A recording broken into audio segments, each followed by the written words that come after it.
The High Court's decision against Deputy Chief Justice Philomena Mwilu has been described as strange and scandalous, as it not only throws the judiciary into a crisis, but it might cripple the operations of the Supreme Court.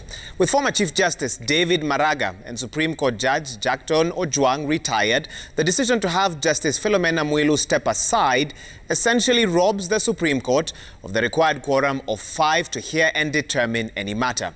With only 4 judges left, the country's apex court has been reduced to a lame duck, worsening case backlog at this apex court. Sam Ogina reports. The judiciary is at crossroads following a ruling by one of its officers essentially barring the Deputy Chief Justice from executing her duties as the acting Chief Justice, the Deputy Chief Justice and the chairperson of the Judicial Service Commission.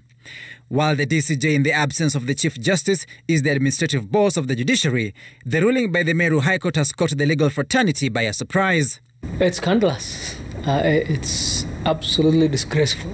The ruling essentially throws the Supreme Court into a spin, denying it the requisite quorum of 5 judges. With the former Chief Justice David Maraga and Justice Jackstone Ojwang both retired, the ruling to have CJ Mwilu step aside essentially takes out 3 out of the 7 Supreme Court judges, leaving only 4 substantive judges on the Supreme Court bench. The quorum for the Supreme Court is 5 judges. Translation: the ruling by the High Court Judge Patrick Jeremy Otieno has essentially crippled the Supreme Court. Why would you want to create such a crisis constitutionally for the country when we have so many other problems? Who are these who are so hell-bent on succession politics when Kenyans have huge problems to deal with? We have no need for a crisis at the constitutional level right now. If this position holds, then the Supreme Court cannot entertain any matters. It cannot, preside over anything because it is not properly constituted. Constitutional experts faulting the decision by the Meru High Court to try remove a judge of the Supreme Court from office.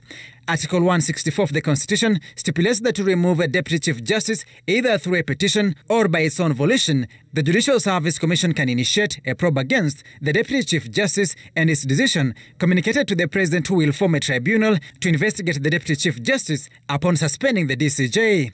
The decision of the tribunal will thereby be binding. Any other process that purports to intervene with the performance of the duties and functions of a judge of a superior court is, you'd be thinking of it being extra constitutional. There are processes for removing them, and there are reasons where those processes are laid out like that.